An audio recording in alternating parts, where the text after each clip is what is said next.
அன்பானவர்களே, சுருக்கமான நேரத்திலே அறியாமையினால் என்கிற தலைப்பிலே வேத வசனங்களை உங்களுக்கு நினைப்பூட்டி அதற்குள் இருக்கிற தேவ செய்தியை உங்களுக்கு சொல்ல விரும்புகிறேன். அறியாமையினால் பல காரியங்கள் இந்த உலகத்திலே நடந்து கொண்டிருக்கிறது. அதை குறித்து சர்வஞானியாகிய தேவன் மிகவும் பாரப்பட்டு கொண்டிருக்கின்றார். ஆமென். அவர் சர்வஞானி, அவரிடத்தில் எல்லா ஒளியும் இருக்கின்றது. ஞானம், அறிவு என்கிற பொக்கிஷங்கள் எல்லாம் கிறிஸ்துவுக்குள் இருக்கிறது. ஆனால் இன்னும் அதை பெற்றுக்கொள்ளாத நிலையிலே திரள் கூட்டமாக கோடி கோடியான மக்கள் ஒருவித அறியாமைக்குள்ளே வாழ்கிறார்கள். இந்த அறியாமை இருளை நீக்கி அவர்களுக்கு அறிவொளியும் விசேஷமாய் சுவிசேஷ ஒளியும் கொடுக்க சபை கடமைப்பட்டுள்ளது. அல்லேலூயா. சபை சுயநலத்துக்காக உண்டாக்கப்பட்டது அல்ல. ஒரு போதகருக்காகவோ அல்லது அதிலே கூடுகிற ஒரு கூட்டம் விசுவாசிகளுக்கோ மட்டும் சபை அல்ல. சபை என்பது அது இருக்கிற பகுதிகளுக்கெல்லாம் வெளிச்சம் கொடுப்பதற்காக. ஆமென். மலை மேல் இருக்கிற பட்டணம் போல தூரத்தில் இருக்கிறவர்களுக்கும் வெளிச்சம் தெரியத்தக்கதாக அதற்கு தான் கர்த்தர் சபையை ஸ்தாபித்தார். எனவே அன்புக்குரிய தேவ பிள்ளைகள், நம்முடைய ஒரு பெரிய கடமை அறியாமையில் வாழுகிற மக்களை குறித்து அறியணும். அவர்களுக்கு என்ன செய்ய வேண்டும் என்பதை நாம் அறிய வேண்டும், அதை செய்ய வேண்டும். ஆமென். அந்த நோக்கத்தோடு இன்றைக்கு இந்த வார்த்தைகளை நாம் தொடர்ந்து கவனிப்போமாக. முதலாவது ஏசாயா தீர்க்க தரிசன புத்தகம் 5ஆம் அதிகாரத்தை எல்லாரும் திருப்பிக் கொள்ளலாம். ஏசாயா 5வது அதிகாரம். அதிலே நாம் பார்க்கும் பொழுது 13வது வசனம் ஒருவர் வாசிக்கலாம். ஏசாயா 5:13.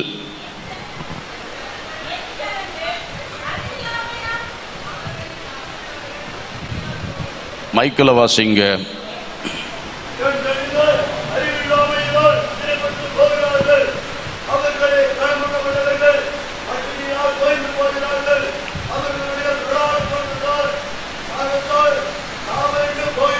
ஆமென். Praise the lord. பாருங்கள், இங்கே சொல்லப்படுகிறது, என் ஜனங்கள் அறிவில்லாமையினால் சிறைப்பட்டு போகிறார்கள். அறிவில்லாதனால என்ன வருதான்? சிறைப்பட்டு போற, கட்டுகளுக்குள் அகப்பட்டு போகிறார்கள். தங்களுடைய சுவாதீனத்தை, விடுதலையை இழந்து போகிறார்கள். காரணம் என்ன? அறிவில்லாமையால். அல்லேலூயா. அறிவில்லாமையால். இங்கே இந்த வசனங்களில் சொல்லும் பொழுது 11ஆம் வசனத்திலே நாம் பார்க்கிறோம், சாராயத்தை நாடி அதிகாலமே எழுந்து மதுபானம் தங்களை சூடாக்கும்படி தரித்திருந்து இருட்டி போகும் அளவும் குடித்து கொண்டே இருக்கிறவர்களுக்கு ஐயோ. அப்ப ஏசாயாவுக்கு கர்த்தர் உள்ளத்தில் காண்பிக்கிற பாரம் என்னவென்றால், ஒரு கூட்டத்தார் மதுபானத்துக்கு அடிமைப்பட்டு கிடக்கிறார்கள், பலவித போதை வஸ்துக்களுக்கு அடிமைப்பட்டு கிடக்கிறார்கள். இந்த மக்கள் அறிவில்லாமையினால் அவர்கள் இப்படி சிறைப்பட்டு இருக்கின்றார்கள். அல்லேலூயா. நம்முடைய தமிழ்நாட்டிலே இதை பற்றி உங்களுக்கு சொல்லித்தான் தெரிய வேண்டும் என்ற அவசியமே இல்லை. முக்குக்கும் மூளைக்கும் டாஸ்மாக் கடைகள், அப்படியே மதுபானம் ஆறாய் பாய்ந்து கொண்டிருக்கிறது. ஆண்டவர் வாக்கு பண்ண கானான் தேசத்திலே பாலும் தேனும் ஓடுமாம். நமக்கு இங்கே என்ன ஓடிக்கொண்டிருக்கிறது? சாராயம் அல்லது டாஸ்மாக் சரக்குகள் சும்மா அப்படியே ஓடிக்கொண்டிருக்கிறது. அதனால தான் கவர்மெண்ட்டுக்கு நல்ல ரெவன்யூ வருகிறது சொல்றாங்க. அப்போ அரசாங்கமே மதுபான விற்பனை பணத்தினால் நடக்கிறது என்று சொல்லுவது நமக்கு அது ஒரு பெரிய தலை குனிவு தான். ஆமென். எத்தனை பேர் அதை உணர்றீங்க? ஸ்தோத்திரம். அது சரியல்ல. ஏன்னா இந்த போதைக்கு அடிமைப்பட்ட மக்கள், சாராயம் மதுபானம் மட்டுமல்ல, கஞ்சா, வேற இப்ப எல்லாருக்கும் நாக்கு கடியில் ஒரு பாக்கு, நாக்கு கடியில் ஒரு பாக்கு. இத வட இந்தியால ஒரு ஆளு பாக்கி இல்லாம நாக்கு கடியில பாக்கு, நாக்கு கடியில பாக்கு. எல்லாம் ஒரு அறகுறை மயக்கத்திலே தான் இருப்பார்கள். பார்த்தாலே தெரியும்.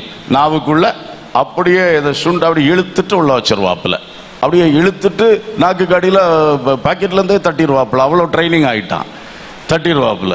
அப்போ அதிலே தான் இருப்பான். என்ன ஒரு பரிதாபம்! போதையிலே, மதுபானத்திலே சிறைப்பட்டு கிடக்கிறார்கள்.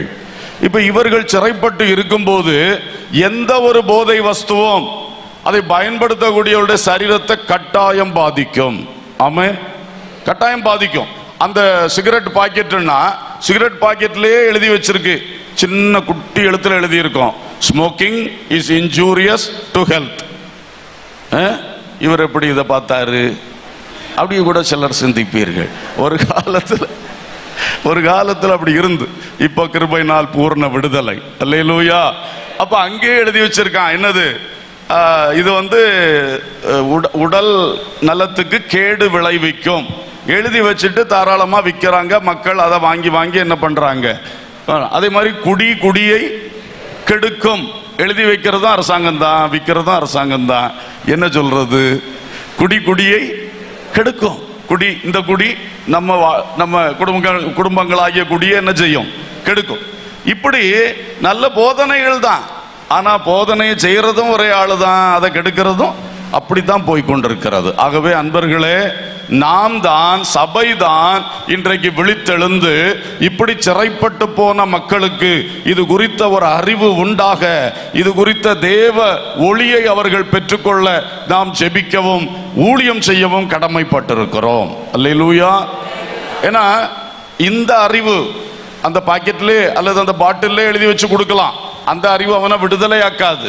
ஆனால் கர்த்தரிடத்திலிருந்து வருகிற அறிவும் தெளிவும் ஒருத்தனுக்குள்ள வந்துருச்சுன்னா அது அவனுடைய இது சிறையிருப்பை என்ன செஞ்சிடும்? மாற்றிடும். அதனாலதான் அரசாங்கத்தால இது முடியாது.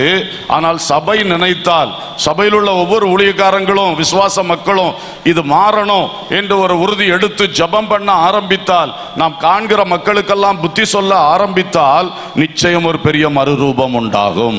அல்லேலூயா. போதைகளினாலே இன்றைக்கு அநேகர் சிறைப்பட்டு கிடக்கிறார்கள். இதை குறித்த ஒரு பாரம் உங்களுக்கு வரட்டும். ஒருவர் போதையால் தள்ளாடும் போது நீங்க சிரிக்காதீங்க. உலக மக்கள் சிரிப்பாங்க, வேடிக்கை காட்டுவாங்க. ஆனா நம்ம பாரப்பட வேண்டும். ஐயோ, இந்த ஆள் இப்படி இருக்கிறாரு, இவர் சரீரத்தை கெடுக்கிறாரு. குடிக்கிறவனுக்கு குடல்ல பாதிப்பு வரும், சிகரெட் பீடி இழுக்கிறவனுக்கு லங்ஸ்ல கண்டிப்பா பாதிப்பு வரும், கஞ்சா போன்ற இந்த போதை வஸ்துக்கள் பயன்படுத்தணும் நரம்பு மண்டலத்தில் பாதிப்பு வரும். அதுக்கு விலகி யாரும் விலை போக முடியாது, கண்டிப்பா வரும். அப்படிப்பட்ட தன்னையை தானே கெடுக்கிற ஒரு பொல்லாத செயல். ஒருவன் தன் சரீரத்தை கெடுத்தால் சொல்லுங்க, தேவன் அவனை கெடுப்பார். அவனுக்கு டபுள் கெடுதி வருது. ஒன்று, அவனே தன் சரீரத்தை என்ன பண்றான்? குடியினாலே, புகையினாலே, போதை வஸ்துனாலே கெடுக்கிறான். அப்ப அடுத்தது கர்த்தரும் தண்டனையாக என்ன பண்ணுவாராம்? அவரும் கெடுப்பாராம். இது நேச்சுரலா நடக்கிறத நம்ம பார்த்து கொண்டே இருக்கிறோம். ஆகவே தேவ மக்களே, ஒரு பாரம் வரட்டு. உங்க தெருவில் எத்தனை குடிகாரங்க இருக்கிறாங்க, அவங்களுடைய லிஸ்ட் போட்டு வச்சு ஸ்தோத்திரம் பண்ணி ஜெபிக்க ஆரம்பிங்க. அல்லேலூயா. அடுத்து அவருடைய மனைவி படுகிற பாடு, பிள்ளைகள் படுகிற பாடு, இதெல்லாம் உங்களுக்கே தெரியும். அந்த மனைவிமாருக்கு என்ன நிம்மதி? இவர் வேலைக்கு போவாரு, ஆனா வரும் பொழுது தண்ணியை அடிச்சிட்டு வித்தியாசமான ரூபத்தில் நிற்பாரு. ஒரு வேலைக்கு போயிட்டு சம்பளத்தை கொண்டு வருவாரு, கொஞ்சம் மீன் வாங்கிட்டு வருவாரு, கொஞ்சம் காய்கறி வாங்கிட்டு வருவாரு, பிள்ளைகள் நல்ல ஒரு சாப்பாடு வச்சு கொடுக்கலான்னா அவரு வாங்க மாட்டாரு, வாங்கினாலும் தெருவில் வீசிட்டு வருவார். இந்த மாதிரி எத்தனை வீடுகள் இன்றைக்கு வேதனையில் இருக்கிறது. பிள்ளைகள் நல்லா படிக்கிறாங்க, ஃபீஸ் கட்ட முடியாது. இவருக்கு குடியினால அந்த பிள்ளைய கிளாஸுக்கு வெளியே நிறுத்தி இருப்பார்கள். அது கண்ணீரோட நிற்கும். அது என்ன தப்பு செய்தது? அது நல்லா படிச்சாலும் அடுத்த ஹையர் லெவல் ஸ்டடீஸுக்கு அதால போகவே முடியாது. இவர் குடிச்சு அழிக்கிறார். ஒரு விவாகம் அந்த வீட்டில் நடக்காம காலம் தள்ளிட்டே போகுது. என்னன்னு கேட்டா, வந்ததெல்லாம் குடிச்சு அழிச்சாச்சு, கடன் வாங்கி குடிச்சாச்சு, வட்டிக்கும் பிளேடுக்கும் வாங்கி குடின்னு குடிச்சாச்சு. ஒருத்தர் ஒரு நாள் ஒரு அம்மா சொன்னாங்க, ஐயா அந்த வீட்டில் ஓடை மட்டும் பாக்கி வச்சிருக்காரு ஐயா, ஓடம் இனி ஒவ்வொரு ஓடா கலத்தி வித்துருவார் போல இருக்கு. அவ்வளவு வேதனையில சொன்ன வார்த்தை, உண்மையான வார்த்தை. வித்து குடி. இப்படி எத்தனை குடும்பங்கள், பெண்மணிகள் இன்றைக்கு கண்ணீருக்குள் இருக்கிறார்கள். அப்புறம் பிள்ளைகளுடைய நிலைமை எவ்வளவு சங்கடம். இதை குறித்து சபையானது பாரப்பட வேண்டும். தேவ ஊழியர்கள், விசுவாசிகளுக்கு நமக்குள் இதுல ஒரு உணர்வு உண்டாகணும். நாம் ஜெபித்தால் கர்த்தர் இந்த சிறையிருப்பில் இருந்து அவர்களை விடுவிப்பார். அல்லேலூயா. இது அறியாமை என்பதை கர்த்தர் அறிகிறார். நம்ம சொல்ல, இவனு துணிகரம் குடிச்சிட்டு கிடக்கான். துணிகரம் குடி அல்ல, அந்த ஆள் அதில் கட்டப்பட்டுட்டார். அவர் நினைச்சாலும் நினைச்ச முடியாது. அதை விட முடியாது. இனி அவருக்கு ஒரு விடுதலை தேவை, ஒரு கட்டறுத்தல் அவருக்கு தேவை. அதை இயேசு கிறிஸ்து கொடுக்க வல்லவராய் இருக்கிறார். ஆமென். அதனால தேவ மக்கள் இந்த மாதிரி ஆளுகளை நினைச்ச உடனே நீங்க இனி உங்களுக்கு தாட் எப்படி வரணும்னா, இயேசு சிலுவையில் தொங்கும்போது சொன்னார், பிதாவே இவர்களுக்கு மன்னியும். அடுத்த வார்த்தை என்னது?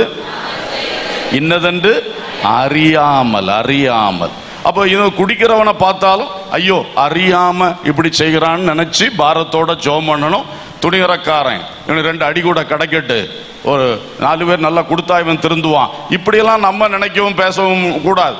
எத்தனை பேர் கூடி அடிச்சாலும் அடுத்த நாளும் குடிப்பாப்புல. ஏன்னா கட்டு சிறை இருப்பு அப்படித்தான் இருக்கிறது. ஆகையினாலே அவர்கள் மேல் ஒரு பாரம் கொள்வோம்.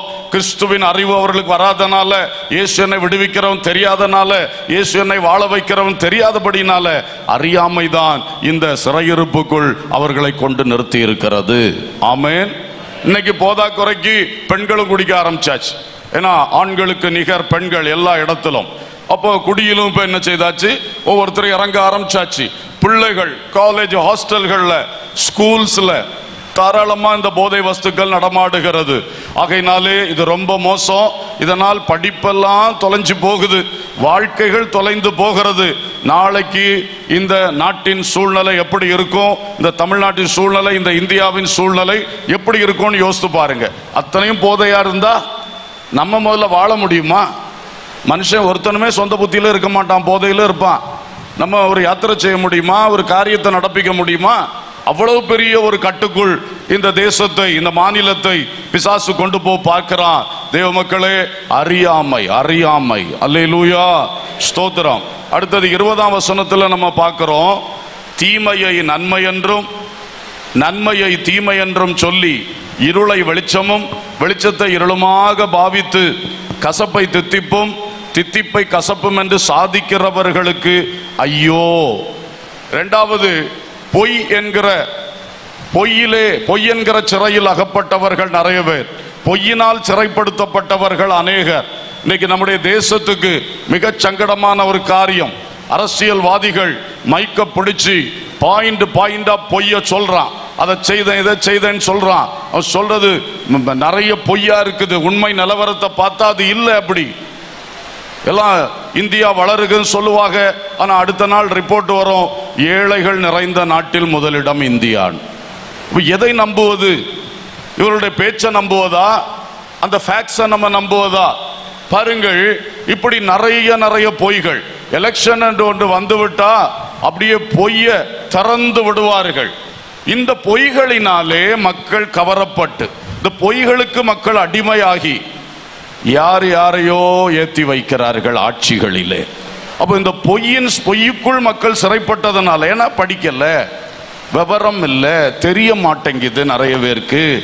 யார் சொல்றது பொய், யார் சொல்றது உண்மை, யார் இந்த தேசத்தை குறித்து உண்மையான பாரம் உள்ளவன், யார் வித்தியாசமான நோக்கத்தோடு இந்த தேசத்தை ஆளுகிறவன், இதெல்லாம் அந்த மக்களுக்கு தெரிந்து கொள்ள முடியாதனால, அதனால் எத்தனையோ வேதனைகள், சங்கடங்கள் இந்த தேசத்தில் தொடர்ந்து நடந்து கொண்டே இருக்கிறத பார்க்கிறோம். இன்னைக்கு நல்லவர்களுக்கு வாழ முடியல, சிறுபான்மையினருக்கு பயமின்றி வாழ முடியல, கிறிஸ்தவர்களுக்கு தங்களுடைய எந்த ஒரு சுதந்திரத்தையும் பயன்படுத்த முடியல. இப்படியெல்லாம் நெருக்கங்களில் வந்து நிற்கிறதுக்கு ஒரு முக்கிய காரணம், அநேகர் பொய்யை கேட்டு பொய்யை மெய் என்று நம்பி பொய்க்கு அடிமைப்பட்டு போனார்கள். ஆமென். அரசியல்வாதிகளுடைய வாயிலிருந்து இந்த பொய்யை கர்த்தர் அகற்றி போடணும். அது கர்த்தரால் செய்ய முடியும். அல்லேலூயா. பேசுகிற பொய்களுக்கு ஆண்டவர் ஒரு முடிவு கட்டியே ஆகணும். இந்த மக்களுக்கும் நமக்கும் சேர்த்து தான் சொல்றேன். நமக்குமே உலக அறிவு ரொம்ப கிடையாது. அப்ப இவர் சொல்ல சரியா இருக்கும் நம்ம நினைச்சுக்கிடுவோம், அப்படி பண்ணிடுவாரு நம்ம நினைச்சுக்கிடுவோம். இதெல்லாம் நிறைய நடக்கிறது. ஆகவே ஜெபிப்போம், இந்த பொய் கட்டுக்குள்ள இருக்கிறவர்கள் விடுதலையாகி இன்றைக்கு அதனால் நமக்கு ஒரு பெரிய விடுதலை வர வேண்டும். அல்லேலூயா. அரசியல்வாதிகளை மட்டும் சொன்னா போதாது, பல தீர்க்கதரிசிகள் கண்ட பொய்யும் சொல்லுகிறார்கள். அதுல நம்ம போல உள்ள நிறைய ஆட்கள் என்ன பண்ற, அதுல கட்டப்படுற அந்த பொய்யினாலே வாழ்க்கையில ரொம்ப கஷ்டப்படுற கிறிஸ்தவர்கள், விசுவாச மக்களும் உண்டு. கள்ள தீர்க்க தரிசனங்கள். கள்ள தீர்க்க தரிசனம் என்ன? பொய் தீர்க்க தரிசனம். பொய் தீர்க்க தரிசனம், சமயத்துக்கு ஏற்ற தீர்க்க தரிசனம். இப்ப பாருங்கள், அமெரிக்க தேசத்தில் டொனால்ட் ட்ரம்ப் ஜெயித்து விட்டார். நாங்கள் தீர்க்க தரிசனம் சொன்னோம், ஜெபித்தோம். அப்ப 4 வருஷத்துக்கு முன்னாலே இதே தீர்க்க தரிசனத்தை சொன்னீங்களே, அவர் தோத்து போனாரு, சரிதானா? 4 வருஷத்துக்கு முன்னாலும் பலர் என்ன சொன்னாங்க? ட்ரம்ப் தான் ஜெயிப்பாருன்னு. அன்னைக்கு ட்ரம்ப் தோத்து போனாரு. அப்ப அன்னைக்குள்ள தீர்க்க தரிசனம் என்னாச்சு? அப்ப நீங்க என்னையாவது கொஞ்சம் வாய மூடிட்டு சும்மா இருக்கலாம்ல. இப்போ ஏதோ நடந்து போச்சுன்னு பெரிய பெருமை. இந்த மாதிரி சும்மா யாரோ தீர்க்க தரிசனம் சொன்னாங்கன்னு அதை பின்பற்றி போகாதீங்க. கர்த்தரோடு ஜெபம் பண்ண பழகுங்க. நீங்க நேரடியா கர்த்தரோடு பேசுங்க. புரியுதா? இன்னைக்கு ஒரு பெரிய மாய்மாலம், ஒரு பொய் அல்லது ஒரு ஏமாற்று என்னன்னு சொன்னா, இயேசு சொல்றார், என் பிள்ளைகளை என்னிடத்தில் வாருங்கள், நானே வழி, நானே வழி. ஆனா அதை ஏற்றுக்கொள்ள மாட்டோம். இல்ல, இயேசுக்கு அம்மா வழியாத்தான் வரணும், இயேசுக்கு அப்பா வழியாதான் வரணும், இயேசுக்கு பிரதான தூதன் வழியாத்தான் வரணும், இயேசு உலகத்தில் வச்சு செத்து போன அந்த அப்போஸ்தலர்கள் மூலம்தான் வரணும். அவர் சொல்ல நீ வாப்பான்னு கூப்பிட்டா அங்க நேராக போக மாட்டோம். எப்படி இருக்கு பாத்தீங்களா? அதே மாதிரிதான் நீங்க ஆண்டோட்ட நேரா பேசுறது அவர் விரும்புறார். அவர் உங்க உள்ளத்துல அவர் பேச விரும்புறார். அதை விட்டுட்டு அந்த தீர்க்கதரிசி என்ன சொன்னார், இந்த தீர்க்கதரிசி என்ன சொன்னார், ஜனவரி 1ஆம் தேதி ஆச்சுன்னா போதும் எல்லாருக்கும் கர்த்தர் என்ன சொல்லுகிறாருன்னு கிடையாது. எல்லா யூடியூபையும் போட்டு போட்டு பார்க்கணும். என்ன பார்க்கணும்? அவர் என்ன சொன்னார், இவர் என்ன சொன்னார். இதெல்லாம் விட்டு நம்ம திருந்துவோம். அப்படி திருந்திட்டு நம்ம மற்ற முதல்ல சொன்ன பொய்கள்ல கட்டப்பட்ட மக்களுக்கு ஜெபிப்போம். கர்த்தர் விடுதலை தருவார். அல்லேலூயா, ஸ்தோத்திரம். வசனம் சத்தியம். வசனத்தை மிஞ்சி மற்றுள்ள காரியங்கள்லாம் அந்தந்த சமயத்துக்கு ஒரு அறிவுக்காய் தேவைக்காய் வச்சுக்கிடணுமே தவிர, ஏன்னா செய்தித்தாளில் வர்ற செய்தியை கூட இப்போ நம்ப முடியலை. வாட்ஸ்அப்பில் வரத பின்ன நம்பவே முடியாது. இப்போ இந்த ஆர்டிஃபிஷியல் இன்டெலிஜென்ஸ் வந்துட்டு அந்த என்னது மார்ஃபிங்கா டெக்னாலஜிஸ் நிறைய வந்துட்டா, அப்போ வீடியோ கூட இப்போ என்ன செய்ய முடியாது, நம்ப முடியாது. வீடியோலே அதை செய்யாத ஆளை கொண்டு அவருக்கு இது அங்கே வச்சு அவர் செய்த மாதிரி காட்டிடுறான், அவர் பேசின மாதிரி காட்டிடுறான்.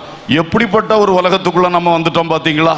டெக்னாலஜி டெவலப்மெண்ட், ஆனால் லைஃப் படு பாதாளத்தில் போயிட்டு இருக்கு இதையெல்லாம் நம்பி. ஸோ இந்த பொய் என்கிற சிறையிருப்பு மாற நாம் ஜெபிக்கவும் அதற்கெதிராய் ஒரு யுத்தம் பண்ணவும் நாம் தேவை. அல்லேலூயா. சபைக்கு இந்த மாதிரி பாரம் வரணும். என்னைக்கு வந்தாலும் எனக்கு ஒரு அற்புதம் நடக்கணும், எனக்கு ஒரு அற்புதம் நடக்கணும், என் பிள்ளைக்கு நடக்கணும், என் வீட்டில் நடக்கணும், என் ஸ்கூல்ல நடக்கணும், என் வேலை ஸ்தலத்தில் நடக்கணும். இந்த ஒரு லைன் போதுமா? கிறிஸ்துவின் சிந்தை எங்கே? அவன் தனக்கானவைகளை அல்ல, சொல்லுங்க, பிறனுக்கானவைகளையும் நோக்குவானாக. அதுதான் கிறிஸ்துவின் சிந்தை. நமக்கானதை கர்த்தர் நோக்குவார், நாம் பிறருக்கானதை என்ன செய்வோம்? நோக்குவோம். அதுக்காக ஜெபிக்க, அதுக்காக சில ஊழியங்களை செய்ய நாம் ஆயத்தப்படும் பொழுது கர்த்தருடைய கிரியைகள் பலமாக விளங்கும். அல்லேலூயா, கர்த்தருக்கு ஸ்தோத்திரம். இப்படியே அடுத்து பாருங்க, 23ஆம் வசனத்துல, பரிதானத்துக்காக குற்றவாளியை நீதிமானாக தீர்த்து நீதிமானின் நியாயத்தை அவனுக்கு விரோதமாய் புரட்டுகிறவர்களுக்கு ஐயோ. அடுத்த கட்டு சிறையிருப்பு. என்ன சிறையிருப்பு? இப்போ லஞ்சம், ஊழல். பரிதானம் என்றால் லஞ்சம். இந்தியாவிலே லஞ்சம் என்பது எழுதப்படாத அங்கீகரிக்கப்பட்ட ஒரு சட்டமும் திட்டமுமா மாறி போச்சு. ஃபீஸ் மாதிரி வச்சாச்சு, இதுக்கு இவ்வளவு, அதுக்கு இவ்வளவு. அது அதிகாரிகளும் என்ன நினைக்கிறார்கள், அப்படி வாங்குறதுல ஒரு தயக்கம் இல்லை, வெக்கம் இல்லை.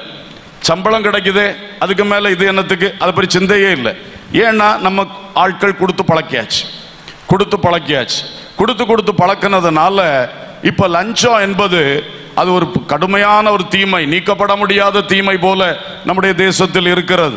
அப்ப அந்த லஞ்சம், கைக்கூலி அல்லது ஊழல் பண்றவங்களுக்கு தேவன் ஒரு நாள் கண்டிப்பா நியாயம் தீர்ப்பார். அல்லேலூயா. நீ பொது சொத்தை எடுத்து உன் வசதிக்கு நீ ஊழல் செய்தா, ஒருவேளை உன்னுடைய அதிகாரத்தை பலத்தை வச்சு இந்த நாட்கள்ல தப்பி நிக்கலாம். ஆனால் ஒரு நாள் வரும், அன்றைக்கு பரலோகத்திலிருந்து உனக்கு ஒரு நியாய தீர்ப்பு இறங்கும். அன்றைக்கு நீ தப்பி போகவே முடியாது. ஏன்னா உன்னுடைய லஞ்சம் வாங்குற பழக்கத்தினால எத்தனையோ பேர் கண்ணீருக்குள் இருக்கிறாங்க, எத்தனையோ பிள்ளைகள் வாழ்விழந்து நிற்கிறார்கள், எத்தனையோ குடும்பங்கள் இந்த லஞ்சத்துக்கு கொடுக்க முடியாம அந்த காரியங்கள் அன்றைக்கு நடைபெறாம தத்தளித்து கொண்டும் வேதனைப்பட்டு கொண்டும் இருக்கிறார்கள். இந்த வேதனைகளும் கண்ணீர்களும் பெருமூச்சுகளும் அவர்களை உண்டாக்கின சிருஷ்டிகர்த்தராகிய தேவனிடத்துக்கு சென்று கொண்டே இருக்கிறது. ஆமென். அவர் ஒரு நாள் அந்த கண்ணீர்களை எடுப்பார், அந்த துருத்தியை திறப்பார், அவருடைய கண்ணீருக்கு நியாயம் செய்யும்படி அவர் ஆரம்பிக்கும் பொழுது எவனா இருந்தாலும் தப்பி போகவே முடியாது. அல்லேலூயா. ஆனால் இன்றைக்கு ஒருவேளை அதிகாரிகளே, லஞ்சம் வாங்குற யாராயிலும் இந்த வார்த்தையை கேட்டுக்கொண்டிருந்தீங்கன்னா நீங்கள் இன்றைக்கு மனம் திரும்புவீர்களாக. ஆமென். இது சாதாரண விஷயம் அல்ல. எல்லாம் எங்களுக்கு சிஸ்டம் கரெக்டா இருக்கு, நாங்க ஒன்றும் பிடிபட மாட்டோம். பிடிபட்டுட்டோம்னாலும் துறை சார்ந்த நடவடிக்கை தான் எடுப்பார்கள், சிறை சார்ந்த நடவடிக்கை எடுக்க மாட்டார்கள். எத்தனை பேர் புரியும் இது? பிடிபட்ட ஆளுக்கு என்ன நடவடிக்கை? துறை சார்ந்த, அவர்களுடைய துறைக்குள்ளே என்னத்தையும் ஒண்ணு பண்ணி அப்படி மூடி பொதிஞ்சு வச்சிருவார்கள். உண்மையில எங்க கொண்டு வரணும்? நீதிமன்றத்தில் கொண்டு வரணும், சிறைக்கு அனுப்பணும். அப்பதான் அடுத்த ஆளு திருந்தும், அடுத்த ஆளு பயப்படும். அது நடக்குதா? நடக்காது, நடக்காது. ஏன்னா எல்லாமே ஒரு சிஸ்டம் ஆயிப்போச்சு, ஒண்ணுக்குள்ள ஒன்னு ஆயிப்போச்சு. ஆனா இன்றைக்கு சபை இதெல்லாம் குறித்து ஒரு விழிப்புணர்வோடு எழும்பி நாமெல்லாம் ஒரு ஊக்கமா பாரமா ஜெபிக்க ஆரம்பிச்சோம்னா கர்த்தர் இதையெல்லாம் உடைத்தறிவது அவருக்கு லேசான காரியம். அல்லேலூயா, அல்லேலூயா, ஸ்தோத்திரம். ஆமான் லஞ்சம் கொடுக்கிறவன் ராஜாவுக்கே லஞ்சம் கொடுத்தான். இந்த சட்டத்தில் கையெழுத்து போடுங்க, நான் இவ்வளவு ஐட்டம் உங்களுக்கு உங்க கஜானாவில் தருவேன்னு சொன்னான். பாருங்க, ராஜாவுக்கு லஞ்சம் கொடுக்கிற ஆமான், கடைசியில் ஆமான் அவன் திடீரென்று மாற்றப்பட்டு போனான். ஆட்சியிலும் இல்லை உலகத்திலும் இல்லைன்னு மாற்றப்பட்டு போனான். அதுக்கு பிறகு அந்த மொர்தேகாய் என்கிற நீதிமானுடைய ஆட்சி வந்தது. ஹல்லேலூயா. அவன் ராஜாவுக்கு லஞ்சம் கொடுக்கிறவன் இல்லை, அவன் தேவனை நோக்கி ராஜாவுக்காக ஜெபம் பண்ணுகிறவன். ஆமென், ஸ்தோத்திரம். இப்படிப்பட்ட மாற்றங்கள் நம்முடைய தேசத்திலும் வரும். எப்பொழுது வரும்? சபையானது விழிப்படையும் பொழுது, சபை ஒருமனப்பட்டு ஜெபம் பண்ணும் பொழுது, நம்முடைய உள்ளங்களும் நான் லஞ்சம் கொடுக்க மாட்டேன் என்ன ஆனால் பரவாயில்ல என்ற உறுதி எடுத்து நிற்கும் பொழுது கண்டிப்பாக கர்த்தர் தேசத்திலே கிரியை செய்வார். அல்லேலூயா, அல்லேலூயா, ஸ்தோத்திரம். இந்த காரியங்கள்ல நம்ம சரியா இருப்போம். இதோட சேர்த்து டௌரியும் சேர்த்துக்கிடுங்க. அவன் லஞ்சம் வாங்குறான், அவன் ஊழல் செய்யறான்னு வாய் திறந்து பேசுகிறீர்கள். நீங்கள் டௌரி வாங்குகிறீர்களே, அதுக்கு இதுக்கு என்ன ரொம்ப வித்தியாசம்? எப்படி ஒரு லஞ்சம் ஒரு பலருடைய கண்ணீரை சம்பாதிச்சு அந்த ஆளு கொடுக்குதோ அதே மாதிரிதான் டௌரி நீங்க வாங்கும் போது அந்த பெண் வீட்டினுடைய எல்லா வேதனையும் கண்ணீரும் பெருமூச்சும் சேர்த்து தான் உங்க வீட்டுக்குள்ள அவ வாரா. நீங்க உடனே சாயங்காலம் வரும்போது மருமகளே மருமகளே வா வா, உன் வலது காலை எடுத்து வைத்து வா வா, அப்படித்தான் வருவா. ஆனா அவ எதோட சேர்ந்து வாரா?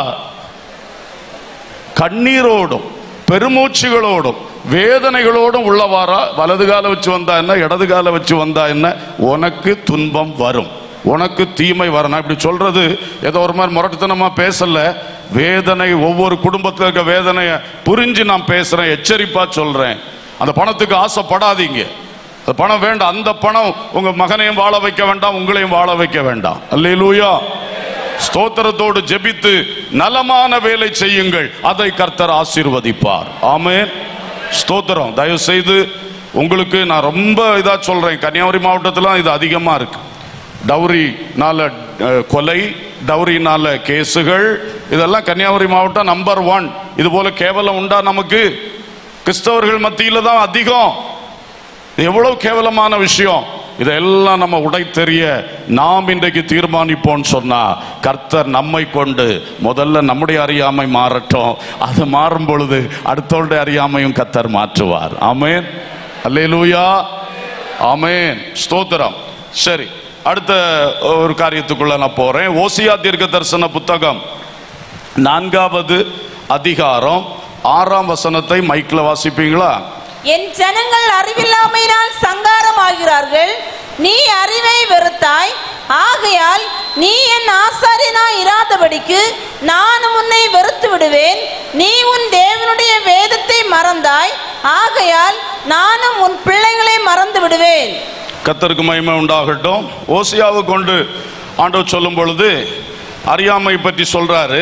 ஆனா அறியாமையினாலே சங்காரமாகிறார்கள். ஏசாயாவை கொண்டு சொல்லும் பொழுது அறியாமையினாலே சிறைப்பட்டு போகிறார்கள் என்று சொன்னார். இங்கே அறியாமையினால என்ன ஆகிறாங்க? சங்காரம், அழிஞ்சு போறாங்க, செத்து போறாங்க என்று வேதனையோடு கர்த்தர் பேசினார். அப்ப இங்க நம்ம பார்க்கும்போது அநேகர் என்ன செய்றாங்க? அழிந்தே போறாங்களா? அறியாமையினாலே அழிந்தே போகிற ஒரு பெரிய கூட்டம் இருக்கிறது. கர்த்தருக்கு ஸ்தோத்திரம். பாருங்கள், சர்ப்பத்தை பாம்பை தெய்வம் தெய்வம்னு சொல்லி பால் ஊற்றி வளர்க்குறாங்க, பெரிய ஒரு அறியாமை. ஆனால் அப்புறம் சம்பவங்களை கேட்கும்போது அதே பாம்பு கொத்தியே அவர்கள் என்ன பண்ணுறாங்க, செத்து போகிறார். அறியாமைனாலே இப்படி எதை எங்கே வைக்கணும்னு தெரியாமல் தேவையில்லாமல் அதுகளை கொண்டு தங்களுடைய வீட்டுக்குள்ளே ஏற்றி அதுகளுடைய அந்த புற்றில் போய் அங்கே போய் கும்பிட்டு அங்கே போய் பாலை ஊற்றி, நீங்கள் என்னதான் பாலை ஊற்றினாலும் பாம்பு தான். அது என்னைக்கா ஒரு நாள் அதோடைய வேலையை காட்டும். இது மாதிரி நிறைய சம்பவங்கள் நம்ம கேட்டிருக்கிறோம், பேப்பரில் படிக்கிறோம். அப்போ இந்த மாதிரி நிறைய அறியாமைகள் மக்களுக்குள் இருக்கிறது. கர்த்தருக்கு ஸ்தோத்திரம். பயப்படுகிறார்கள். ஒரு தடவை பாம்பேலேருந்து குஜராத் போகும்போது ட்ரெயின் வந்து கடலுக்கு மேலே கொஞ்சம் தூரம் போகும். கடலுக்கு மேலே அந்த ட்ரெயின் வந்த உடனே பார்த்தா எல்லாரும் படப்படா எழும்பி ஜன்னல் கருக ஓடுறாங்க. நான் நினச்சேன், இதை கடல் காட்சியை பார்க்க போகிறாங்களான்னு பார்த்தா காட்சியை இல்லை, காணிக்க போடுறான் கடலுக்கு. எப்படி எல்லாரும் பைசாவை தூக்கி கடலில் போடுறான். அப்புறம் தான் யோசித்தேன், கடலே எங்களை விழுங்கிறாத, உனக்கு பைசா தாரோம் என்று சொல்லி என்ன போடுறாங்க, கடலுக்கு காணிக்கை. எப்படி? அப்போ என்ன ஒரு அறியாம பாருங்க, என்ன ஒரு பயம். இது மாதிரி நிறைய செய்கிறார்கள் மக்கள். நம்ம கண்ணு காணவே நிறைய நடக்கிறது. ஐயோ, என் ஜனம் அறியாமையினால் சங்காரமாகிறார்களே. அல்லேலூயா, ஸ்தோத்திரம். ஆகையினாலே இப்படிப்பட்ட அறியாமைகளும் மாறணும். நரபலி இதுக்கெல்லாம் ஒரு உச்சகட்டமான பயங்கரம். நரபலின்னு என்ன? மனுஷனை பலி கொடுக்கிறது. நிறைய இடங்கள்ல நடக்கிறதாக செய்திகள் அவ்வப்போது கேள்விப்பட்டுக்கிட்டே இருக்கோம். தன்னுடைய பிசினஸ் நல்லா இருக்கணும்னு சொல்லி ஒழிச்சு பிடிச்சி யாரையோ தெருவில் சுத்தி திரிகிறவனையோ அட்ரஸ் இல்லாம பிளாட்ஃபார்ம்ல கிடக்கிற ஆட்களை ஏதாவது ஒன்று பிடிச்சிட்டு வந்து பலி கொடுத்துறது. கோவில்களில் பூஜாரிகள் அந்த மாதிரி சிலர் அது மாதிரி ஐடியா கொடுத்து செய்கிறார்கள். உத்தரப்பிரதேசத்தில் வழக்கமாக இப்படிப்பட்ட இன்சிடென்ட்ஸ் நடந்து கொண்டே இருக்கு, பேப்பர்ல வரைக்கும் வருது. ஆனாலும் யாராலும் தடுக்க முடியல.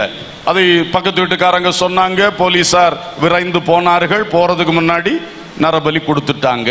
இப்படித்தான் நிறைய வருகிறது.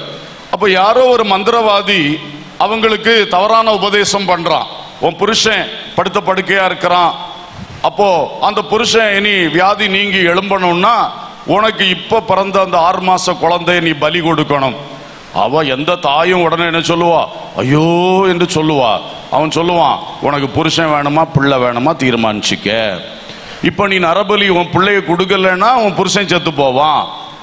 அப்போ நரபலி கொடுத்தா தான் உன் புருஷனுக்கு வியாதி நீங்கும். இப்படி பயமுறுத்தும் பொழுது அவ என்ன செய்வா, கடைசியில சரி போட்டோம். அப்போ என்ன செய்யறான், ஒருத்தன் ஐடியா கொடுக்கறான், நீ கங்கா தேவிக்கு வீசிடு, கங்கை நதியில போன்று என்ன பண்ணிரு, குழந்தைய வீசிடு. அப்படியும் செய்கிறார்கள்.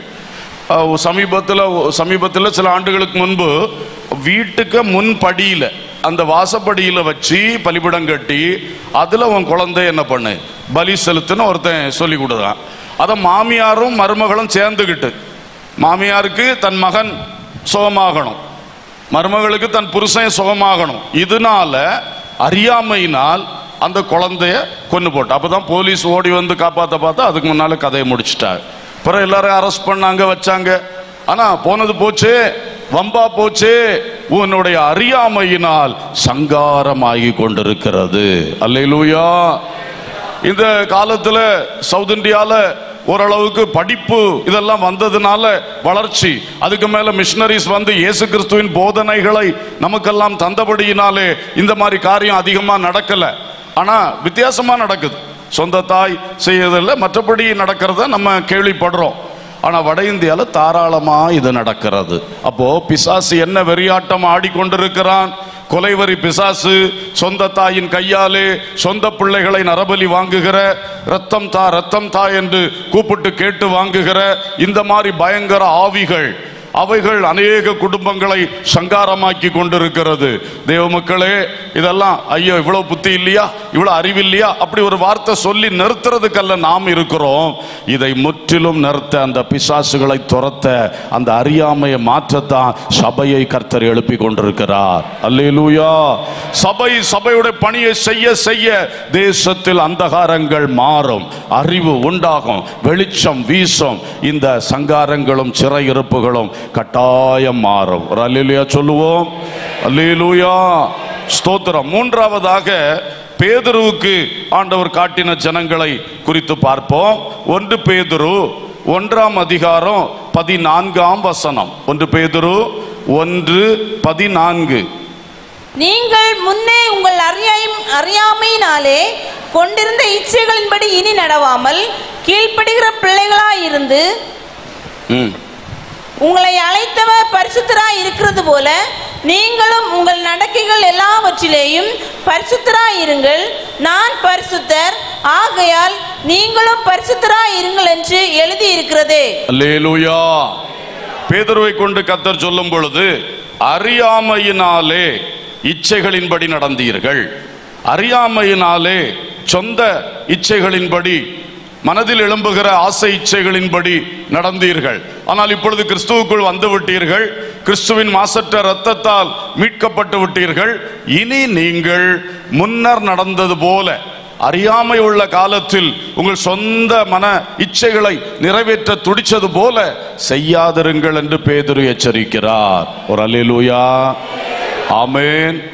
தேவ மக்களே, இவ்வளவு நேரம் அவங்கள பற்றி அதிகமா பேசிட்டு இருந்தோம், வெளியே உள்ள ஆட்களை. இப்போ நம்மளையும் யோசித்து பார்ப்போம். ஒரு நாட்களிலே நமக்கு சொந்த இச்சைகள், ஆசைகள், பைபிள் சொல்லுது, மனசும் மாம்சமும் விரும்பின வழியில் நடந்தீர்கள். அப்படித்தானே?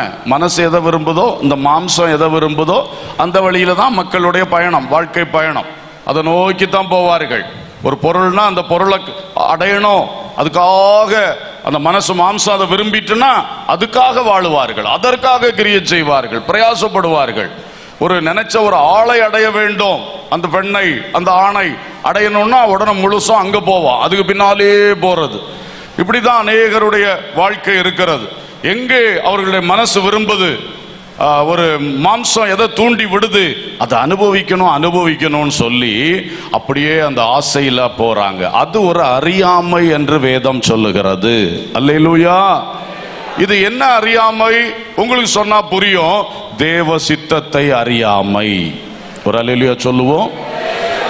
தேவ பிள்ளைகள், விசுவாசிகள் ஆனவர்களுக்கு தேவனை அறிகிற அறிவு முக்கியம், கிறிஸ்துவை அறிகிற அறிவு முக்கியம், தேவ சித்தத்தை அறிகிற அறிவு முக்கியம். இது எல்லாவற்றையும் அவருடைய வசனத்துல நமக்கு நிறைவா எழுதி தந்திருக்கிறார். இதை வாசிக்க வாசிக்க, இந்த வசனங்களை உள்ளே ஆக்க ஆக்க நமக்கு தெரியும், என்னை தேவன் எதற்காக உயிரோடு வச்சிருக்கிறார், என்ன எதற்காக இந்த இடத்துல கொண்டு குடியேற்றி இருக்கிறார், என்ன எதற்காக இந்த வேலையை ஆண்டவர் தந்தார், எனக்கு எதுக்கு இப்படி ஒரு குடும்பத்தை, இப்படி ஒரு கணவன் மனைவி பிள்ளைகளை ஆண்டவர் தந்தார், எனக்கு எப்படி இந்த சபையை ஆண்டவர் தந்தார். எல்லாத்துக்கும் அவருக்கு ஒரு சித்தம் இருக்கிறது, ஒரு நோக்கம் இருக்கிறது. இந்த தேவ சித்தத்தை அறிய ஆரம்பிச்சிட்டோம்னா நம்ம வாழ்க்கை கரெக்டா தேவன் வைச்ச நோக்கத்தின்படி வெற்றியாக முன்னே செல்லும். அல்லேலூயா. இத அறியக்கூடாத ஒரு அறியாமை சில விசுவாசிகளுக்குள், சில தேவ ஊழியர்களுக்குள் வந்து விடுவதினால் தடம் புரளுகிறது, திசை மாறுகிறது, குழப்பமும் சஞ்சலமுமே மிச்சமா முடிகிறது. கண்ணீர், திருப்தியற்ற வாழ்க்கை, திருப்தியற்ற ஊழியம், என்னென்னமோ செய்யறோம், ஆனா அந்த தேவ சித்தத்தை அறியலையே. அதனால என்னென்னமோ செய்தும் கடைசியில் என்ன கிடையாது, திருப்தி இல்லை, சந்தோஷம் இல்லை, கர்த்தருக்காக செய்தேன் என்கிற தைரியமான ஒரு எண்ணம் வரல. இதுக்கெல்லாம் காரணம் அங்க ஒரு அறியாமை இருள் கொஞ்சம் வந்து பிடிச்சு கொண்டு கவ்வி கொண்டு இருக்கு. உங்களை முழுசும் நிரப்பிட்டு நான் சொல்ல வரல, நீங்க தேவ பிள்ளைகள், ஆனால் ஒரு அறியாமை எங்கேயோ ஒரு இடத்துல உன்னை கவ்வி கொண்டு இருக்கிறது. அந்த அறியாமை இன்றைக்கு நீங்க வேண்டும். ஹல்லேலூயா, ஹல்லேலூயா. அப்போ அந்த மாம்ச இச்சைகளும் அந்த மனசு விருப்பங்களும் சிலரை பண ஆசையில தூண்டி விட்டுருக்கு. எந்த ஆசையும் கேடுதான் இல்லையா? பண ஆசை எல்லா தீமைக்கும் வேற இருக்கு. அது பல பிரான்சஸ் இருக்கு. அதுல பண ஆசை, பொருளாசை, பதவி ஆசை, மண்ணாசை, வேற என்னென்ன ஆசை இந்த மனசுல இருந்து எழும்புறது, மாம்சத்திலிருந்து தூண்டப்படுறது. இந்த ஆசைகள் இதை நம்ம ஜெயிக்காவிட்டால், அடக்காவிட்டால் அது நம்மளை ஒரு நாள் அமிழ்த்தி விடும், நம்ம வாழ்க்கையை தொலைத்து விடும். எனவே கர்த்தருடைய பிள்ளைகளே, நீங்க ஒரு புதிய விசுவாசியா இருக்கலாம், அல்லது ரொம்ப காலம் உள்ள ஒரு விசுவாசியாகவும் இருக்கலாம். எல்லாரும் இதை கவனிக்கணும். நமக்கு நம்முடைய ஆசைகளை அடக்கணும். புரியுதா? இந்த மாம்சத்தை என்ன செய்யணும் சொல்லுங்க, வாய் திறந்து. அடக்கணும், நம்மளால முடியாது. ஆனா ரோமர் 8:13 என்ன சொல்லுகிறது? ஆவினாலே சரீரத்தின் செய்கைகளை அழித்தால் பிழைப்பீர்கள். அதுக்குதான் பரிசுத்த ஆவியை தேவன் நம்ம தந்திருக்கிறார். அந்த ஆவியானவருக்கு நம்முடைய விருப்பங்கள், சித்தங்கள், ஆசைகள் எல்லாத்தையும் கொடுத்தோம்னா அவர் அடக்க வேண்டியதை அடக்குவார், வெளியேற்ற வேண்டியதை வெளியேற்றுவார், நமக்குள் உருவாக்க வேண்டியதை உருவாக்குவார். ஒரு அல்லேலூயா சொல்லுவோம். இதுல கவனம் செலுத்துங்க. பிலிப்பியர்ல சொல்லி இருக்கு, தேவன் தான் நமக்குள் விருப்பங்களையும் செய்கைகளையும் உருவாக்குகிறார். அப்ப கர்த்தர் நமக்குள்ள என்ன உருவாக்குறாரு? நல்ல விருப்பங்கள், அந்த தேவ சித்தத்தின்படியான விருப்பங்கள். அதுவும் ஒரு ஆசை தானே விருப்பம்னா, அந்த டிசைர் அத ஆண்டவர் நமக்குள் உருவாக்குகிறார். ஆனா மறுபக்கம் இந்த சொந்த மாம்சம் பலதை உருவாக்கி விடுது, ஆசைகளை. பிசாசு அப்படியே விதையை போட்டுட்டு போயிடுறான். விபரீதமான ஆசைகளுக்கான விதையை அவன் என்ன செய்வான்? தேவனை நேரடியா பார்த்து அவர் பேசுறத கேட்டு வாழ்ந்து கொண்டிருந்த ஏவாளுக்குள் என்ன ஆசையை உண்டாக்கிட்டான்? தேவனை போல மாறணும். எப்படி நம்ப முடியுதா? இத தேவனை டெய்லி பார்க்கறாங்க, நேரடியா பேசுறாங்க, அவருடைய அன்பை ருசிக்கிறாங்க, அவருடைய மேன்மை அறிந்திருக்கிறாங்க. எல்லாத்தையும் அறிஞ்சுக்கிட்டு இவன் வந்து என்னை விதை போட்டுட்டான், தேவனை போல. அதுக்கு இடம் கொடுத்துட்டா பாருங்க. ஆசை, மனுஷனுக்கு ஆசை இப்படிதான் தூண்டப்பட்டோன்னு எங்கேயோ போயிருது. இன்னைக்கு நம்முடைய பலருடைய வாழ்க்கையில் இப்படிப்பட்ட பிரச்சனை இருக்கலாம். கொஞ்சம் அதை சிந்திச்சு நம்ம என்ன செய்யணும்? நமக்குள் எழும்பக்கூடிய ஆசைகள், விருப்பங்கள், இதையெல்லாம் ஆண்டவர்கிட்ட பேச ஆரம்பிக்கணும். அதை மறைச்சு போடாண்டா. அதை ஆண்டவருக்கு முன்னால ஓப்பன் பண்ணி, ஆண்டவரே எனக்கு கொஞ்ச நாளா இப்படி ஒரு ஆசை வந்துட்டு இருக்கப்பா, ஒரு விருப்பம் எழுப்பிட்டு இருக்கப்பா, என்ன பண்ணன்னு கொஞ்சம் நாட்கள் அப்படியே ஆண்டவர்கிட்ட கொடுங்க. ஆண்டவர்கிட்ட அந்த உங்களுக்கு எழும்புறது கொடுக்கும்போது ஆண்டவருக்கு பிரியம் இல்லைன்னா அவருடைய பிரசன்னத்தினாலே அதை மங்கி போக பண்ணுவார். இப்போ கர்த்தர் உருவாக்குற விருப்பம்னா நீங்க தேவ சமூகத்தில் அதை கொடுக்க அதை பலப்படுத்தி இன்னும் மேன்மையாய் தொனிக்க செய்வார். அல்லேலூயா. இது ஒரு சிம்பிள் ரகசியம்.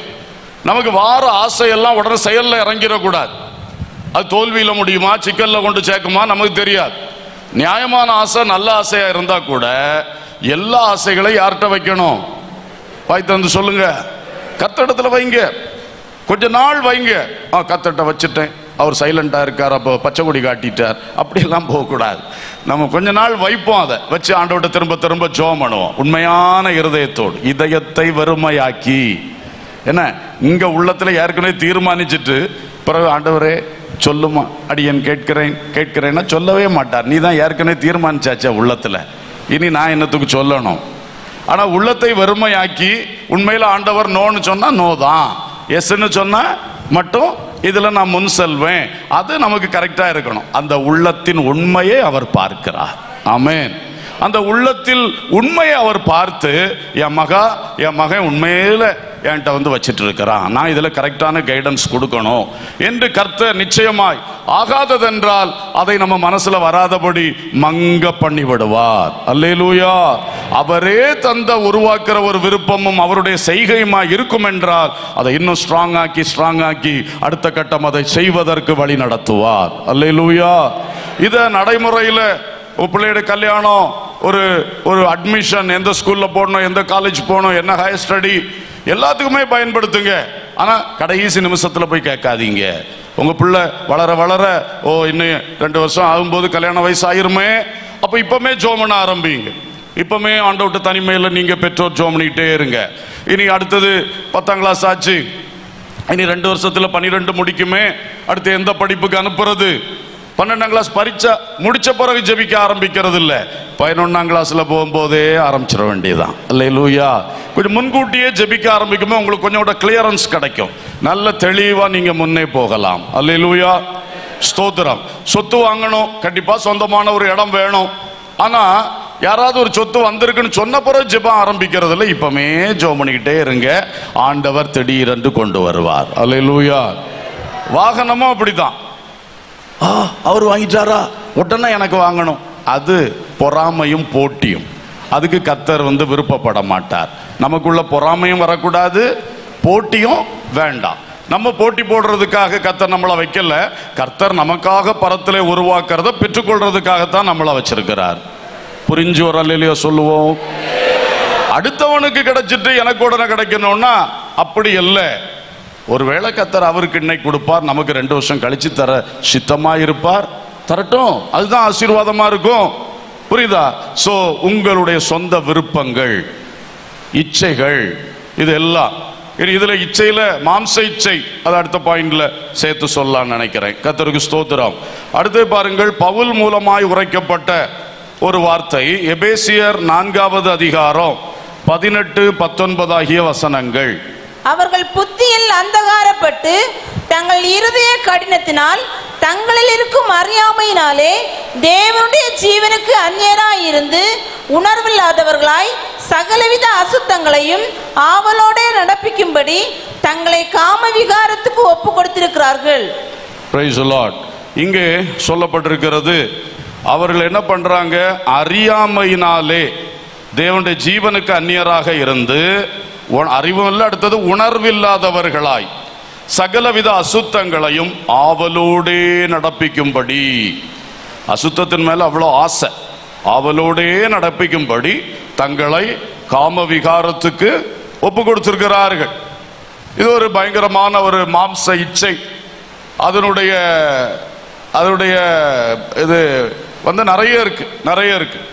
அப்போ அருவருப்புகள், அசுத்தங்கள், இப்படிதான் அந்த பாவத்தை பற்றி ஆண்டோடைய வசனம் சொல்லுது. இது அறியாமையினாலும் உணர்வில்லாமையினாலும் தங்களையே எதுக்கு ஒப்பு கொடுத்துட்டாங்களாம்? அந்த அருவருப்பான விஷயத்துக்கும் அசுத்தமான காரியத்துக்கும் ஒப்பு கொடுத்துட்டாங்களாம். அதை ஆவலோடே நடப்பிக்கும்படி. அது மேலதான் ரொம்ப ஆசை, ஆசை, ஆசை, பயங்கர ஆசை.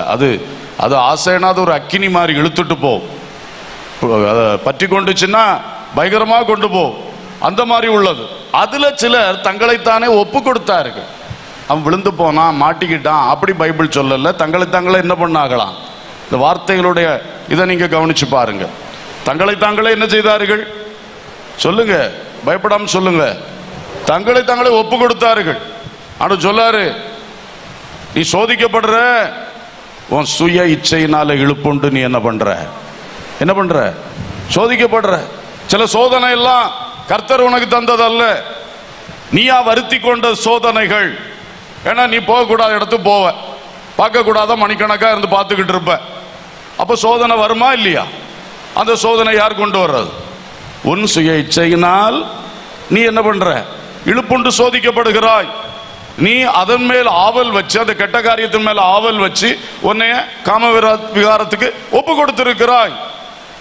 இதை நம்ம ரொம்ப கவனிக்கணும். அடுத்தது, இதுக்கு அடுத்த கட்டம் ரோமர் 1 அதிகாரத்தில் படிச்சு பார்த்தீங்கன்னா தெரியும். டைம் அனுசரிச்சு நான் வாசிக்கல, 2-3 இடத்துல சொல்லியிருக்கு. கர்த்தர் அவர்களை கேடான சிந்தனைக்கு ஒப்பு கொடுத்தார். கர்த்தர் அவர்களை இழிவான இச்சை ரோகங்களுக்கு ஒப்பு கொடுத்தார் சொல்லியிருக்கா ரோமர் 1. அப்போ நீ முதல்ல உன்னை காமவரத்துக்கு விகாரத்துக்கு ஒப்பு கொடுத்த. இப்ப அடுத்து கர்த்தர் என்ன பண்றாரு? உனக்கு தண்டனையாக அவரே உன்னை இழிவான இச்சை ரோகத்துக்கு ஒப்பு கொடுக்கிறார். கேடான சிந்தைக்கு உன்னை என்ன பண்றார்? ஒப்பு கொடுக்கிறார்.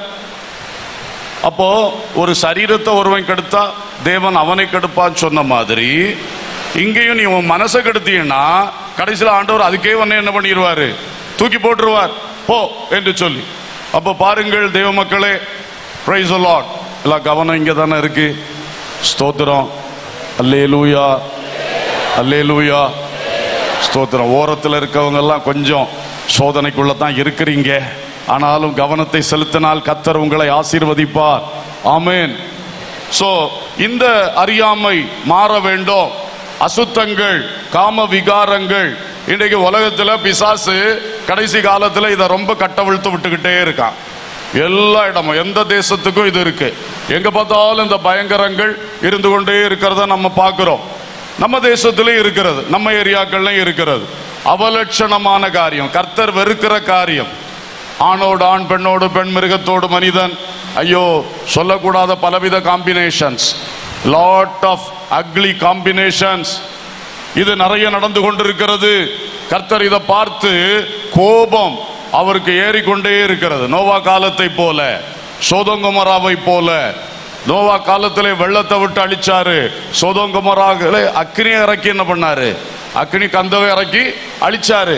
அங்கெல்லாம் ஆராய்ச்சியாளர்கள் சொல்லுகிறது, வேத பண்டிதர்கள் சொல்லுகிறது, முக்கியமா இந்த மாதிரி பாவங்கள் இருந்தன. தேவனுடைய சிருஷ்டிப்பு ஆண், ஆணுக்கு ஒரு பெண். ஆனா இவன் அதெல்லாமே தாறுமாறா போகும் பொழுதுதான் கர்த்தருடைய கோபம் டக்கு டக்குன்னு இறங்கி அடிச்சுது. அல்லேலூயா. இன்றைக்கு அதை விட பயங்கரமா போயிட்டு இருக்குது. ஆகவே தேவ மக்கள், இது கடைசியிலும் கடைசி காலம் என்பதை உணர வேண்டும். இனி கர்த்தர் தாமதிக்க மாட்டார், வெகு சீக்கிரமாகவே வரப்போகிறார். ஆமென். ஆனால் நம்மை காத்துக்கொள்வோம். முதலாவது நம்மை காத்துக்கொள்வோம். நாம இந்த மாதிரிப்பட்ட வேண்டாத ஆசைகளுக்கு உள்ளத்துல இடம் கொடுத்துறாம வாழணும். ஒரு இது வந்தாலே உடனே ஆண்டவரே ஆண்டவரே என்னை காப்பாற்றணும்னு நீ துடிக்கணும். அந்த மாதிரி ஒரு ஆவியை கர்த்தர் எல்லாருக்கும் தருவாராக. அல்லேலூயா. அப்படியே கொஞ்சம் சைடு பண்ணி கொடுக்கிற ஆவின்னா கொண்டு போயிடும், அடிச்சுட்டே போயிடும். கொஞ்சம் சைடு பண்ணி கொடுத்தா போதும், கொள்ளை கொண்டு போய்விடும். ஆகையினால் ஆணோ பெண்ணோ வாலிபரோ பெரியவரோ இந்த காரியத்தில் கவனமா இருப்போம். கர்த்தர் உங்களுக்கு கிருபை செய்வாராக. கடைசியாக பவுல் இன்னொரு காரியத்தை சொல்றார். அப்போஸ்தலர் நடபடிகள் 17வது அதிகாரம் 22, 23. அப்போஸ்தலர் 17, 22, 23. அப்பொழுது பவுல் மார்ஸ் மேடையில் நடுவே நின்று, அத்தேனரே, எந்த விஷயத்திலும் நீங்கள் மிகுந்த தேவ பக்தி உள்ளவர்கள் என்று காண்கிறேன்.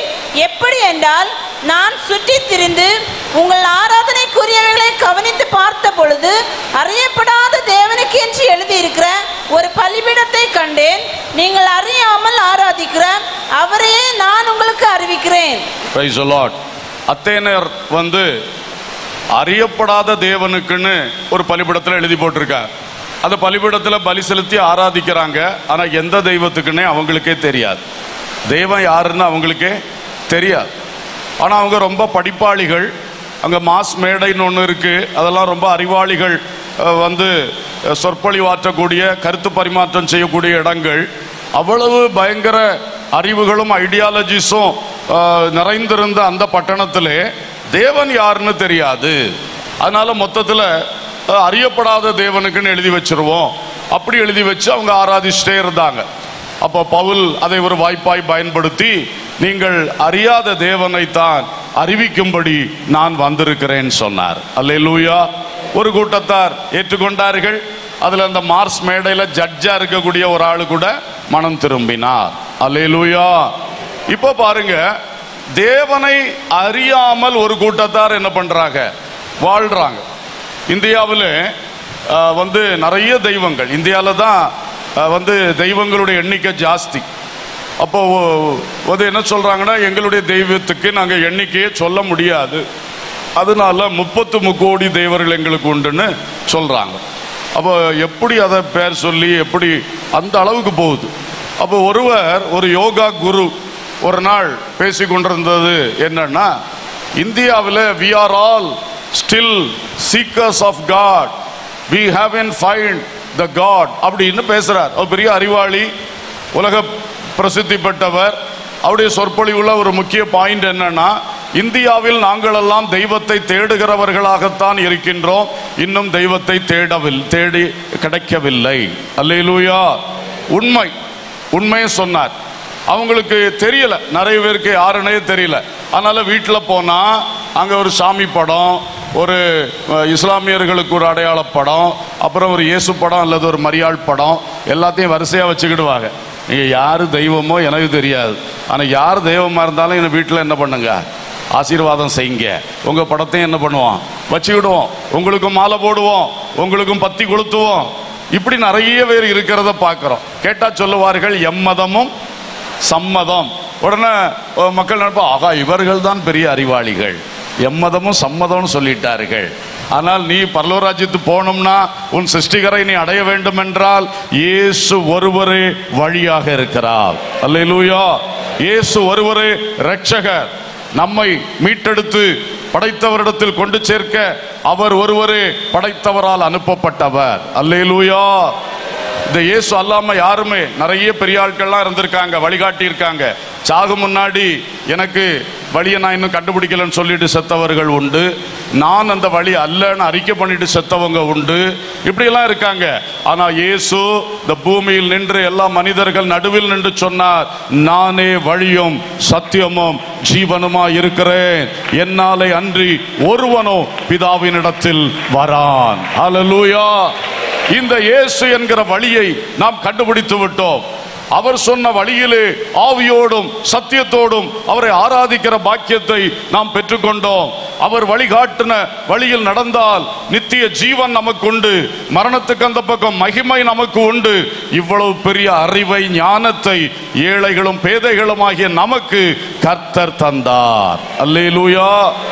இது படிப்பறிவினாலோ பட்டறிவினாலோ அனுபவ அறிவினாலோ வந்ததல்ல. இது கர்த்தராகிய இயேசு கிறிஸ்து தமது ஆவியை நமக்குள் தந்து தமது சத்தியத்தை நமக்குள் வெளிப்படுத்தினார். அல்லேலூயா. இந்த பாக்கியம் பெறாதவர்களை நினைத்து பாருங்கள்.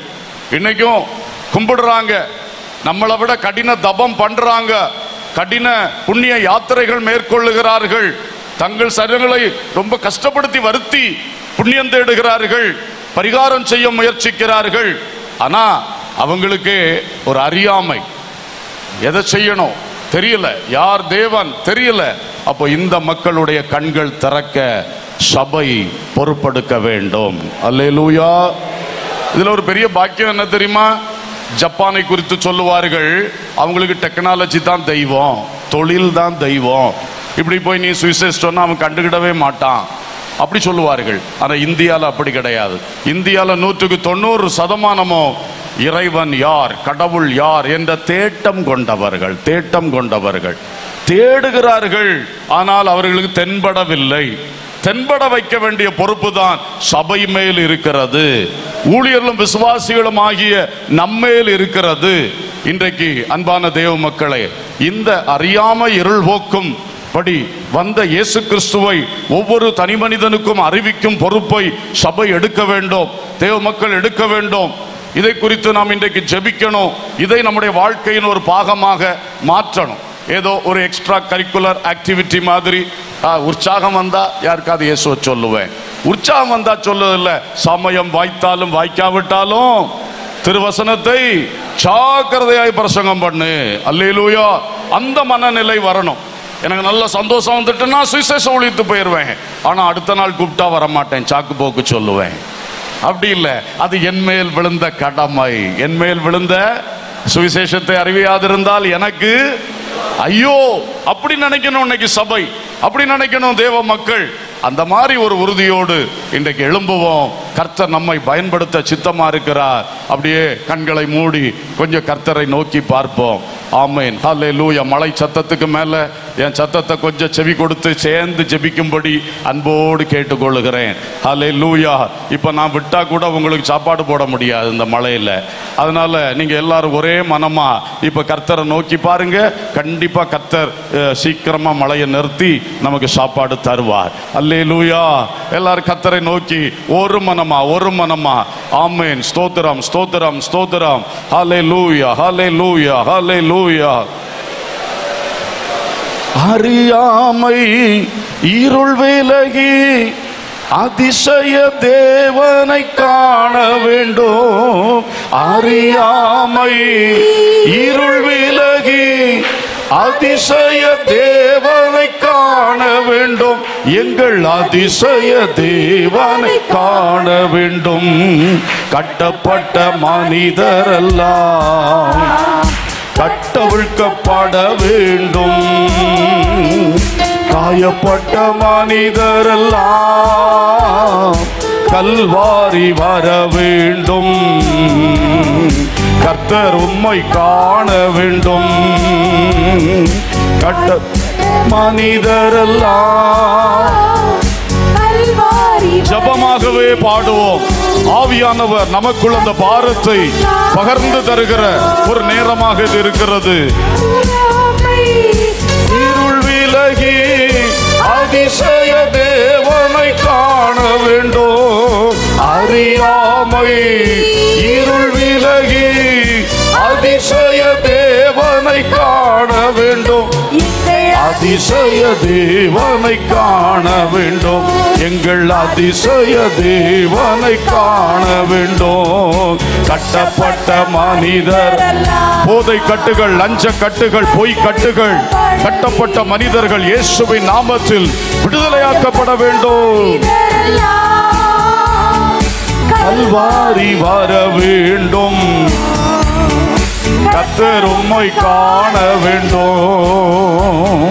காயப்பட்ட மனிதர், ஐயோ நரபலி கொடுத்து பிள்ளைகளை இழந்து காயத்தோடு இருக்கிறவர்களுக்கு காயம் கட்டணுமே. இமயம் முதல் குமரி வரை இயேசுவின் பாய வேண்டும். இமயம் முதல் குமரி வரை இயேசுவின் ரத்தம் பாய வேண்டும். எங்கள் இயேசுவின் ரத்தம், ரத்தம் செய்யும் மனிதரல்ல. Oh glory glory glory. எங்கள் ஜெபத்தின் ஆவி உயிர்ப்பிக்கப்படட்டும், உயிர்ப்பிக்கப்படட்டும். அந்த பாரத்தை ஆவியானவர் எங்கள் எல்லாருக்குள்ளும் ஒரு விசை கூட பகர்ந்து தாரும். ஆத்ம பாரம், சுவிசேஷ தரிசனம், மிஷனரி தரிசனம். ஓ ஹல்லேலூயா. பாவத்துக்கு எதிராய் போராடுகிறது, அசுத்தத்தில் காம விகாரத்தில் கட்டப்பட்டவருடைய விடுதலைக்காக, அறியாம இருளினால் விக்கிரக ஆராதனை, கண்டதையும் ஆராதிக்கிறது, அறியாம ஆராதிக்கிறது. விடுதலை விடுதலை விடுதலை. கட்டுகள் மாறட்டும், கட்டுகள் மாறட்டும். அறியாமையினாலே சங்காரமாகிற ஜனம் இனி சங்காரமாகாமல் கர்த்தருக்குள் ஜீவனை பெற்றுக் கொள்ளட்டும். அறியாமையினால் சிறைப்பட்டிருக்கிற ஜனம் இயேசுவின் நாமத்தில் விடுதலை அடையட்டும். இந்த நெய்யூர் கன்வென்ஷன்ல இந்த ஜெபத்தினால், எங்களுடைய இந்த அர்ப்பணிப்பினால், இந்த திறந்த உள்ளத்தினால், உங்க பாரத்தை நாங்க பகிர்ந்து கொள்ளுகிறதுனால் தேசமெங்கும் ரட்சிப்பின் கிரியை, தேசமெங்கும் ஆத்தும ரட்சிப்பின் கிரியை பலமாக பலமாக பலமாக. இவன் எல்லாம் ரட்சிக்கப்படுவானா? அவன் எல்லாம் சாட்சி சொல்ல போகிறான். ஹல்லேலூயா ஹல்லேலூயா. Praise the lord praise the lord praise the lord. என்னை விசேஷமாய் அபிஷேகியும், என் அபிஷேகத்தை ஒன்று கூட புதுப்பியும் புதுப்பியும் புதுப்பியும். உயிர் மீட்சி அடைய பண்ணும். எனக்குள் ஒரு அறிவும் உணர்வும் தாரும். எனக்குள் இவைகளை பற்றின ஒரு அறிவும் உணர்வும் தாரும். ஒரு பாரம் தாரும். ஒரு செயல்பாடு என்னிடத்திலிருந்து புறப்பட செய்யும். ஒரு செயல்பாடு என்னிடத்திலிருந்து புறப்பட செய்யும். ரிகபாலா தூரா கலபா ரபஷா தூரா தூனபாதா லபகபௌரியா. எல்லாரும் ஆண்டவருக்கு விட்டு கொடுத்து ஜெபிக்கணும். ஆவியானவர் அசைவாடி கொண்டிருக்கிற வேளையிலே ஆவியானவர் உங்களுக்குள் கிரியை செய்யும்படி இடம் கொடுங்க. ஆமென். எதை உங்களுக்குள்ள அவர் வைக்க போறாரோ அதை பெற்றுக்கொள்ளுங்க பெற்றுக்கொள்ளுங்க பெற்றுக்கொள்ளுங்க. திறந்த உள்ளத்தோடு பெற்றுக்கொள்ளுங்க. ஆவியானவர் உங்களை உருவாக்குகிறவர். அதற்கான ஆசை விருப்பங்களை உங்களுக்குள் உருவாக்குகிறவர்.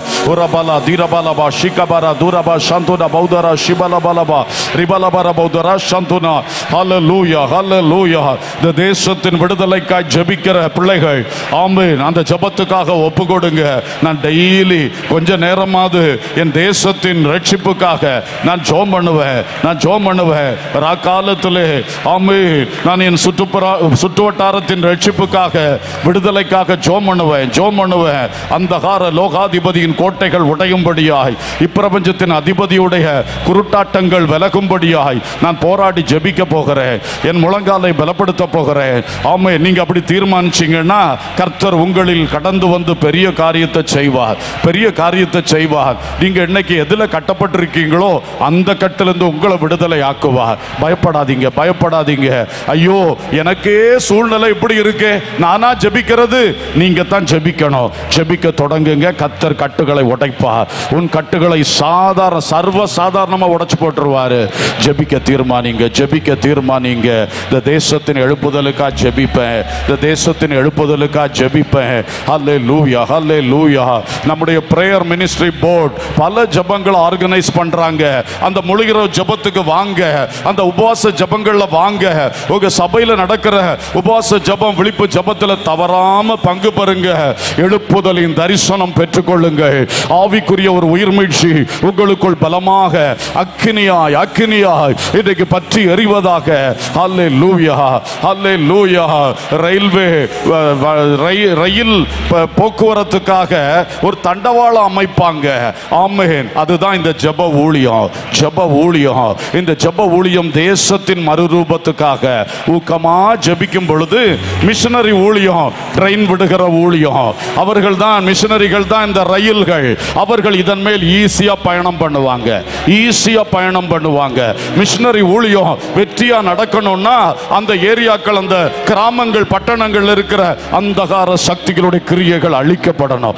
அந்தகார சக்திகளுடைய கிரியைகள் அழிக்கப்படணும். அதுக்கு தான் நம்முடைய பிரேயர் டிபார்ட்மெண்ட் உங்களை ஊக்கப்படுத்தி கொண்டே இருக்கிறது. ஊக்கமாய் ஜெபிக்க, தேசத்தை குறித்த தரிசனத்தோடு ஜெபிக்க ஒரு பெரிய கூட்டம் ரட்சிப்படையத்தக்கதாக. ஆமென். ஹல்லேலூயா, ஹல்லேலூயா.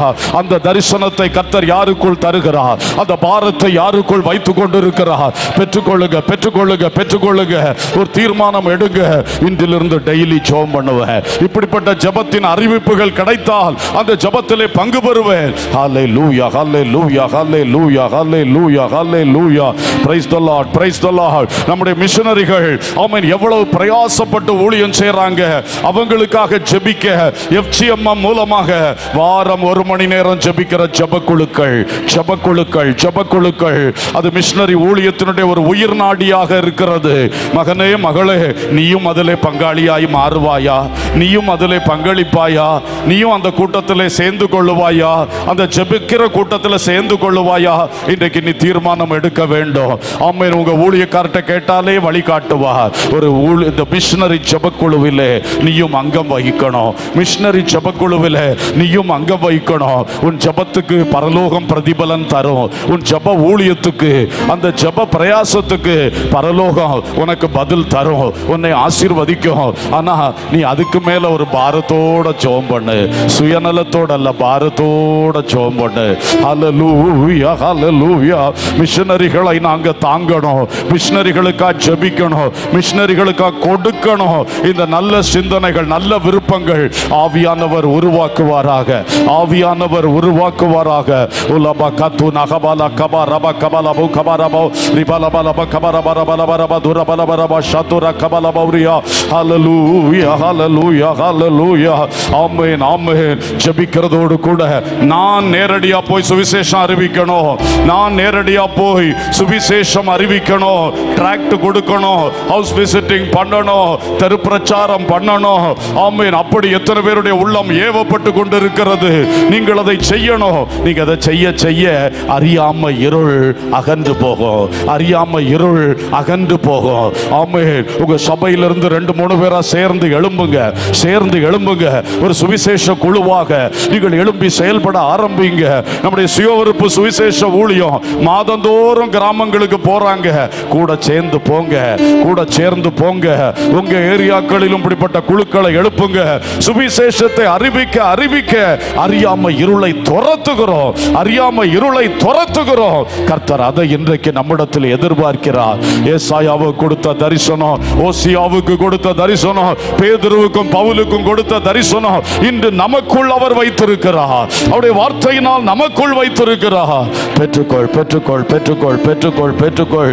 ஓ ரபபா பபா ரபலபா லபலபா லபலபா ரிகதல ரதுரபா ஷபலபலபா ரபதுரபா துரபா ஷந்துரபா தரபா. ஹல்லேலூயா, ஹல்லேலூயா, ஹல்லேலூயா, ஹல்லேலூயா. Thank you Jesus, thank you Jesus. Amen. Hallelujah, hallelujah. ஸ்தோத்திரம், ஸ்தோத்திரம், ஸ்தோத்திரம். கர்த்தர் உங்களோடு எதை செய்யணும்னு சொன்னாரோ அவர் சொன்னபடி செய்வதற்கு, சுவிசேஷத்தின் காரியமாய், ஜபத்தின் காரியமாய், மிஷனரி ஊழிய காரியமாய் எதை உங்களுக்கு சொன்னார், எதை உங்களுக்கு சொன்னார்? நகோமி சொன்னது போல ரூத் செய்த பொழுது வாழ்வு மேம்பட்டது. இழந்து போன வாழ்வு திரும்ப கிடைச்சது. ஆமென். கர்த்தர் சொன்னது போல சாமுவேல் செய்தார்.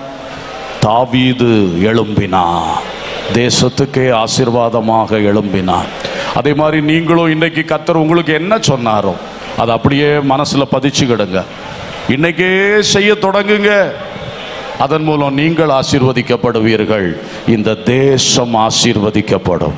இந்த தேசம் அநேக தாவீதுகளுக்காக ஏங்கி கொண்டிருக்கிறது. மிஷனரிகளாக அதை எழுப்புவாராக கர்த்தர். ஹல்லேலூயா. ஆமென், ஆமென். அன்புள்ள பிதாவே, நல்ல தகப்பனே, நாங்கள் உம்மை ஸ்தோத்தரிக்கிறோம், வாழ்த்துகிறோம். தேவன் தந்த வார்த்தைகளுக்காய் நன்றி. வார்த்தைகள் அல்ல, பாரத்தையே எங்களுக்குள் வைத்தீர், அதற்காக நன்றி. அந்த பாரத்தை சுமந்து நாங்கள் எஞ்சிய நாட்களில் வாழ வேண்டும். எங்கள் சொந்த பாரம் சுமந்தது போதும், இனி கர்த்தருடைய பாரத்தை சுமக்க ஆயத்தமாய் வந்திருக்கிறோம். எல்லா தேவ பிள்ளைகளுக்கும் இந்த சிந்தனையை தாரும். கெட்டவைகளை அகற்றும், கட்டுகளை அறுத்துவிடும். எங்கள் மூலம் பிறர் கட்டவிழ்க்கப்படத்தக்கதாய், பிறருடைய அறியாமை இருள்கள் நீங்கி விடுதலை பெறும்படியாய் எங்களை வீட்டிலும் வேலை ஸ்தலத்திலும் சபையின் மூலமாகவும் எங்களை பயன்படுத்தும் என்று நாங்கள் செபிக்கிறோம். கிருபைக்கு ஒப்பு கொடுக்கிறோம். ஆண்டவரே, இந்த கனமழையை நிறுத்தி தரும்படி ஜெபிக்கிறோம்ப்பா. எல்லாரும் வலது கரத்தை உயர்த்தி, பரலோகத்தின் ராஜாவே, இயற்கையின் மேல் அதிகாரியே, ஆண்டவரே, நாங்கள் இந்த கூட்டம் முடிஞ்சு நிம்மதியாக உட்கார்ந்து சாப்பிட்டு வீடுகளுக்கு பயணம் செய்யணும்ப்பா. பரலோகத்தின் தேவன் எங்களை கண்ணோக்கி பாருங்கப்பா. கண்ணோக்கி பார்த்து இந்த கனமழையெல்லாம் நிறுத்தி சந்தோஷமாக பந்தி இருந்து அந்யோன்ய ஐக்கியத்தை ருசித்து, ஆமென், சகோதர சிநேகத்தை ருசித்து நாங்கள் கடந்து போக உதவி செய்யணுமே. தூர இடத்துக்கு பயணம் செய்கிற கர்த்தருடைய பிள்ளைகள் எல்லாரையும் சுகமாய் சந்தோஷமாய் அவருடைய இடங்களுக்கு கொண்டு சேர்க்கும்படியாக வேண்டிக் கொள்ளுகிறோம். தொடர்ந்து இங்கே மதியம் நடக்கிற கூட்டங்கள், இரவு கூட்டம், நாளையில தொடர்ந்து சண்டே மத்தியானம் வரைக்கும், ஞானஸ்நான ஆராதனை வரைக்கும் நடக்கிற எல்லா கூட்டங்களுக்காய் ஸ்தோத்திரம்ப்பா. இந்த மழை, இந்த இயற்கை எந்த ஒரு கூட்டத்தையும் தடை பண்ணாதபடிக்கு கிருபையாய் இறங்கி எங்களுக்கு ஒரு அனுகூலம் செய்து தேசத்தில் ஆசீர்வாதமான மழைகளை தந்து வழி நடத்தும் என்று கெஞ்சுகிறோம் அப்பா. ஆண்டவரே, வந்திருக்கிற நம்முடைய பிள்ளைகள் என்னென்ன பாரத்தோடு வந்தார்களோ அவங்க பாரத்தெல்லாம் இப்போ நீங்க எடுத்துக்கிட்டீங்கப்பா.